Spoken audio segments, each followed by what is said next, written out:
हर कोई अपना टाइम लिखवा के आया है, राइट? तो ये भी बोलते हैं कि स्पिरिट्स जिनको मुक्ति नहीं मिलती है वो यहीं आसपास घूमते रहते हैं, यू नो।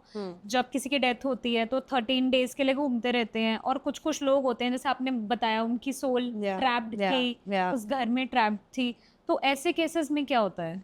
ऐसे केसेस में मतलब what do you want to know कि सोल क्यों ट्रैप्ड रह जाती है अगर सब कुछ लिखवा के लाए हैं तो? राइट। सी, आपका एंड पॉइंट, जैसे birth is decided, death is decided. Right. Whatever is happening in between is a part of your karma and free will.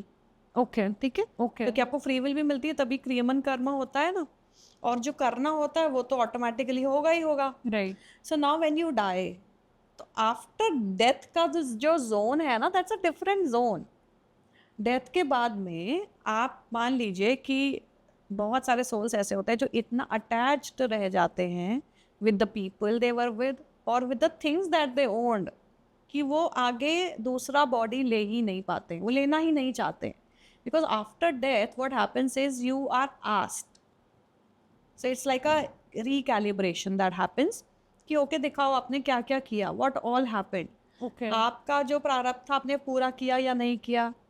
Okay, कर लिया। संचित कर्मा में ये कर्मा अभी आपका एक्यूमुलेट हो गया, ओके हो गया ना। अब वो जो बाकी आपका बचा हुआ है उसमें से क्या और कैरी करना है। So all of these things happen post death. Result day पे। रिजल्ट डे होगा, नया क्लास अनाउंस होगा, नए चैप्टर्स मिलेंगे और आप लेकर के एक नई यूनिफॉर्म चल दोगे। राइट।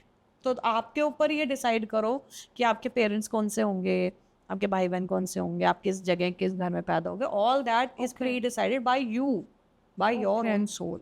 बट कई सोल्स ऐसी होती हैं जो इतना मोह माया में फंस जाती हैं कि वो टास्क लेना ही नहीं चाहती। जैसे कुछ लोग फेल हो जाते हैं और उसी क्लास में रह जाते हैं। It is the same thing okay. कि वो उस लेवल से आगे ही नहीं बढ़ गए, बट बॉडी तो छूट गई है ना।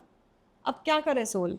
तो कुछ वक्त तक तो उन्हें समझ ही नहीं आता है कि अब हम क्या करें। उनको लगता है कि वो this attachment is there, but they are not ready to leave that attachment. वही सोल्स हैं जो वो रह जाती हैं यहाँ पे। और कुछ टाइम बाद जो ऐसी बहुत ट्रोमैटिक जिनकी डेथ्स हुई होती है कई बार, वो सोल भी हैं जो दे कांट फिगर आउट और ascend, they also get trapped. तो इसीलिए जो हम बोलते हैं ना, बहुत सारी ऐसी एंटिटीज हैं जो मतलब भूत प्रेत और आत्मा वो वैसे ही फॉर्म ले लेते हैं फिर, because they what they have gone through is so traumatic कि उनको वही चीज में वो ट्रैप्ड है। They don't know, they have not come out of it. Not come out of it. So attachments and traumas यही है जो आप जिसकी वजह से क्लास में फेल हो जाते हो और रह जाते हो।